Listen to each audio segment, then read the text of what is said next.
Hello जी, राम राम जी। कैसे हैं आप सब? आशा करती हूँ आप सब अच्छे होंगे, खुश होंगे और स्वस्थ होंगे। तो जी हम भी ठीक ठाक हैं और स्वागत है आपका हमारे एक और नए व्लॉग में। सुबह का टाइम है, लगभग 6 तो बज ही गए हैं क्योंकि 1 घंटा लग ही जाता है। गोबर वगैरह हटाते हैं, दूध निकालते हैं, छानी डालते हैं भैंसों का। तो अभी मैं पहले बच्चों का दूध रख दिया है। और मैं बताना भूल ही गई, आज है 13 तारीख, वार है शुक्रवार। तो उधर मैंने पहले बच्चों का दूध रख दिया है आज, और यहाँ पे मैं निकालने लगी हूँ दही, और दही में लगा दूंगी रई। तो जब तक चाय बनेगी, चाय पियेंगे और दूध वगैरह होगा, तब तक मेरा ये दही भी बिल जाएगा, इसमें घी आ जाएगा। फिर अपना ये काम भी ये है कि एक साइड हो जाएगा। घी निकालने का तो मेरा पता नहीं मैं कब निकालूंगी, लेकिन ये है बिलने के बाद ये नहीं होता है टेंशन कि बिलोना है। तो जी उठते ही हमारे सुबह सुबह ये 2-3 काम जो होते हैं जिनसे हमारी दिन की शुरुआत होती है। और दूध आज मैंने पहले ही रख दिया है बच्चों का, ताकि ये मुझे दोबारा गर्म नहीं करना पड़ेगा। मीठा मैं बाद में डालूंगी, क्योंकि मीठा डालने से ना दूध में कहते हैं कि बाई वगैरह बन जाती है जो बच्चों को खराब करती है। तो जी बस मैंने अपने दही में पानी डाल दिया है और अभी लगा देंगे रई, और उधर मेरा दूध गर्म हो रहा है।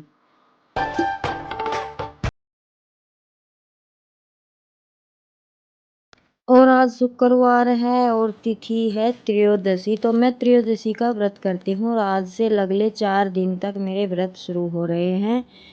आज त्रयोदशी का है, कल शनिवार का होगा, संडे को पूर्णमासी है उसका होगा, और मंडे को होगा मेरा सोमवार का भोलेनाथ का। आज त्रयोदशी है, आज भी भोलेनाथ का ही है। तो मैं नहा चुकी हूँ जल्दी ही, और अब से तो बस मेरा डेली का यही रूटीन रहने वाला है, सुबह 8 से 9 बजे तक नहाना। बाकी के काम ये है कि दिन में चलते रहेंगे, काम कभी ख़त्म नहीं होते हैं घरों के। और लोग ये भी कह देते हैं कि घर में काम क्या है, लेकिन काम ख़त्म भी नहीं होते हैं। तो जी मैंने यहाँ पे भोलेनाथ पर जल चढ़ा दिया था नहा धोकर, और अभी इस पेड़ की, ये बेलपत्र का पेड़ है, और इसमें मैंने थोड़ी सी क्या कहते हैं, चम्मच से ना खुदाई करके और थोड़ा सा इसमें चाय पत्ती डाल दी है। चाय पत्ती से कहते हैं पेड़ की ग्रोथ अच्छी होती है, और मैंने इसे फील भी किया है। मैंने तुलसी माता में डाली थी 1 चम्मच, और मेरी तुलसी माता अभी अच्छी ग्रो कर रही हैं। तो जी बस उसके बाद नहाना धोना के बाद अभी बच्चे स्कूल भेजने हैं। ये तो है नहीं कि हम नहा धो चुके हैं तो हमारा काम ख़त्म हो चुका है, काम बराबर रूटीन पर चलता ही रहता है। अभी फटाफट से बना देते हैं रोटी। मेरी तबीयत ठीक नहीं थी इस वजह से, तो फिर मैं अभी नहा धो कर बाल वगैरह, मैं थोड़ा सा आधा घंटा पहले ही नहा रही थी, तब तक दिया बाती किया, तब तक मेरे बाल भी सूख गए थे। तो अभी फटाफट से काम कर लेते हैं अपने। मैंने बच्चों के लिए बनाई है आलू शिमला मिर्च की सब्जी। बच्चे उधर तैयार हो रहे हैं, उनकी चोटी वगैरह बनाऊंगी, फिर साथ के साथ रोटियां उतार दूंगी। तो बस इस तरह से कुछ मेरे काम चलते रहते हैं। और अभी 2 दिन से रेत डलवाया है ना, तो प्लाट में कुछ समझ में नहीं आ रहा झाड़ू कहाँ से लगाऊं कहाँ से नहीं, क्योंकि वो रेत मुझे थोड़ा एकशार करना है। और आज मेरा काम थोड़ा जल्दी हो गया था, तो मैं लग गई थी अपने इस बरामदे की सफाई करने में। दिवाली पर सफाई की थी अच्छे से, लेकिन देखिए खुला मकान है, पुराना मकान है, कड़ियों का, धूल मिट्टी गिरती भी है और बाहर से आती भी है। तो काफ़ी धूल, जब मैं यहाँ सफाई कर रही थी लग नहीं रहा था कि दिवाली की सफाई की थी। तो मैंने झाड़ पूछ कर दी है, और जो ये कट्टे भर के रख दिए थे सेटिंग चेंज करने के चक्कर में, आज इनको भी सेट कर दूँगी। और मुझे ना एक जगह सामान रखा रहता है ना, तो वो थोड़ा बोरिंग लगने लगता है। तो अभी मैं थोड़ा सा सामान को इधर उधर रखूँगी और मुझे नया नया लगने लगेगा। तो जी चलिए फटाफट से यहाँ की सफाई कर लेते हैं। अभी एक एक कमरा डेली नहीं तो हर दूसरे दिन लेकर चलूँगी, तो मेरा घर फिर से दिवाली की तरह क्लीन हो जाएगा, साफ़ हो जाएगा।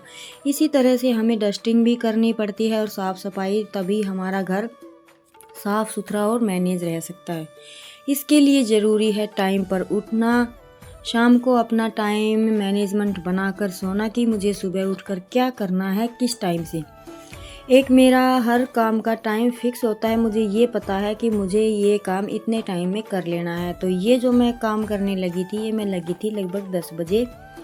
10 बजे तक मेरे घर के सारे काम हो चुके थे। चाय मैंने एक बार ही पी है, अभी नहीं पी है। मैंने सोचा कि यहाँ की सफाई करने के बाद धूप में बैठकर पीऊँगी। अभी बाहर धूप हल्की हल्की आ तो गई थी, लेकिन बस मुझे ये काम करना था तो आज मैंने चाय को स्किप कर दिया। बीच में मेरी सासू माँ यहाँ पे नहाने के लिए आई तो मैंने उनको चाय बना के दे दी थी।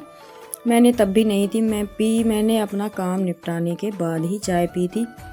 तो जी कपड़े अच्छे से झाड़ पोंछ के सफाई करके मैंने लगा दिए हैं। और ये देखिए, इससे पहले भी मैं एक बार सुबह झाड़ू पोछा कर चुकी हूँ। और ये देखिए धूल दीवारों में ना इतनी सीलन हो गई है कि जो दिवाली पे कलर किया था वो रुकता ही नहीं है, वो ऐसे रेत की तरह नीचे गिरता रहता है। तो अभी मेरे बस थोड़े से कपड़े और रह गए हैं, सबको मैं लगा दूंगी उनकी जगह पे और मेरी सफाई हो जाएगी आज क्लीन। लगभग ये बरामदा मेरा क्लीन हो चुका है। रसोई में थोड़े बहुत डब्बे रहते हैं जो साफ़ करने हैं, नहीं तो डेली में सफाई चलती ही रहती है। तो जी चलिए फटाफट से कर लेते हैं अपने इस काम को भी।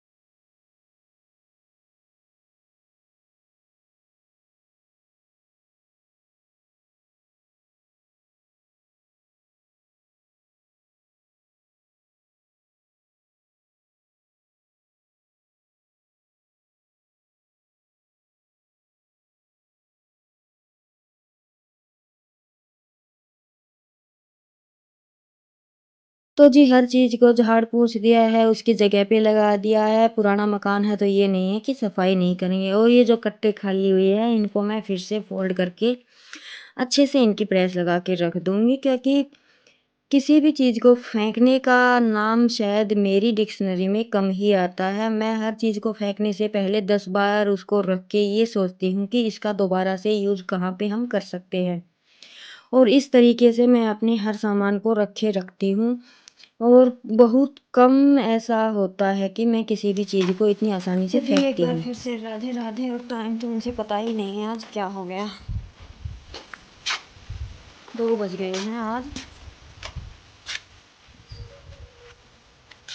नहाना धोना सुबह हो गया था, ये देखिए 2 बज गए हैं। काम तो सारा सुबह जल्दी हो गया था, इसीलिए मैं लगी थी थोड़ी सी सफाई में। तो अभी मुझे बस ये काम बचा है मेरा। थोड़े से कपड़े हैं, ज़्यादा नहीं है, इनको फोल्ड करूँगी। पहले पीऊँगी चाय, उनको पिता दी नहा चुकी है, उनको पिला दी चाय और अभी मुझे पीनी है। और ये देखिए कितनी तेज़ हवा चल रही है और हवा से अनार के पत्ते पूरे आंगन में। इस अनार को मुझे कटवाना है अभी, जिस दिन किन्सु के पापा फ्री होंगे ना उसी दिन कटवाऊंगी। और ये देखिए आज मैंने थोड़ा सा सेटअप चेंज कर दिया है। ये देखिए मैं आपको बैक कैमरे से दिखाती हूँ। ये देखिए घर तो वही है, लेकिन ये है कि दिवाली पे ना यहाँ पे रख दिए थे सोफे, और तो थोड़ा सा बोरिंग सा लगने लगता है। ज़्यादा टाइम तक अगर रहता है ना वो सामान जहाँ पर रहता है तो थोड़ा अच्छा नहीं लगता, मैं तो बिल्कुल बोर हो जाती हूँ। तो इस तरह से आज मैंने अपने ये तकिए मुझे और ठीक करने हैं। तो ये सेटिंग मेरी यहाँ से हो चुकी है, ऊपर से भी सफाई कर दी है। और ये मेरा कमरा है कुछ इस तरीके से। इधर यहाँ पे तो सफाई का ज़्यादा कुछ है नहीं, क्योंकि सिलाई का सामान है तो इसे हटा भी नहीं सकते। और ये बैग उठा के रखना है, इस कमरे की भी हो चुकी है। तो सफाई मेरी हो चुकी है। अभी मैं बना लेती हूँ चाय। मैंने उनकी चाय बना दी थी किन्सु की दादी की, और मेरी पित्तस थी उनकी, लेकिन अपनी नहीं बनाई थी। मुझे ये था कि अगर मैं बीच में बैठ गई ना काम छोड़ के तो हवा तेज चल रही है, सर्दी लगेगी, और फिर बाद में जो काम छूट गया वो छूट गया, फिर वो करने का मन नहीं करेगा बिल्कुल भी। तो इसलिए मैंने बनाई ही नहीं चाय मेरे लिए। अभी बना लेती हूँ, बैठ कर पीऊँगी चाय। थोड़े से कपड़े रखे हुए हैं उनको फोल्ड करूँगी और वीडियो एडिट करूँगी। आधी ही वीडियो कंप्लीट हो पाई है। तो अभी बच्चे आने के टाइम तक मेरा ये काम होगा, फिर देखूँगी थोड़ा सा सिलाई का काम। तो जी बस एक एक रूम करके अभी मुझे सफाई करनी है धीरे धीरे। रसोई की तो ये है डेली में, नीचे की तो होती ही रहती है, बर्तन यूज में आते रहते हैं, साफ होते रहते हैं। ऊपर का क्या है, जो डब्बा जैसे खाली होता है मैं उसी को धो के ट्रांसफ़र कर देती हूँ धुले हुए में, तो इस तरीके से ऊपर की हो जाती है। बस थोड़ा सा इन कमरों का ही सेटअप मुझे करना था, तो वो हो गया है। तो जी चलिए अभी पी लेते हैं चाय, मेरी चाय बढ़ने लग रही है। आ जाइए आप भी पी लीजिए और मिलते हैं थोड़ी देर बाद। तो जी अभी हो गया है शाम का टाइम, दूध निकालने आ गई हूँ और सबसे बड़ा काम है मेरा ये। और ये मेरा 2-3 दिन में होगा शायद, क्योंकि मुझे ये रेत एकशार करना है और इसमें लगने वाली है काफ़ी मेहनत। उस दिन तो किंसू के पापा ने बिहारियों को खेत में ले जाने की जल्दी थी, बीच में ही छुड़वा दिया। लेकिन ये रेत, वही लाल रेत बोलते हैं इसको, और जहाँ पे ये रहता है ना ज़्यादा टाइम, मतलब 3-4 दिन अगर यहाँ पे रुक जाएगा तो ये यहीं पे जम जाएगा। और मुझे ऐसा लग रहा है कि ये यहाँ पे बैठ गया है। अभी मुझे इसे कस्सी से एकशार करना पड़ेगा, कहीं से ऊंचा और कहीं से नीचा ये प्लाट हो गया है, तो मेरा इसमें सबसे ज़्यादा मेहनत लग रही है। तो जी बस अब ये अपना ये काम निपटा लेते हैं और इस वीडियो को रोकते हैं यहीं पर। कैसी लगी ज़रूर बताइएगा, लाइक कीजिएगा, शेयर कीजिएगा, सब्सक्राइब कीजिएगा। जय राम जी।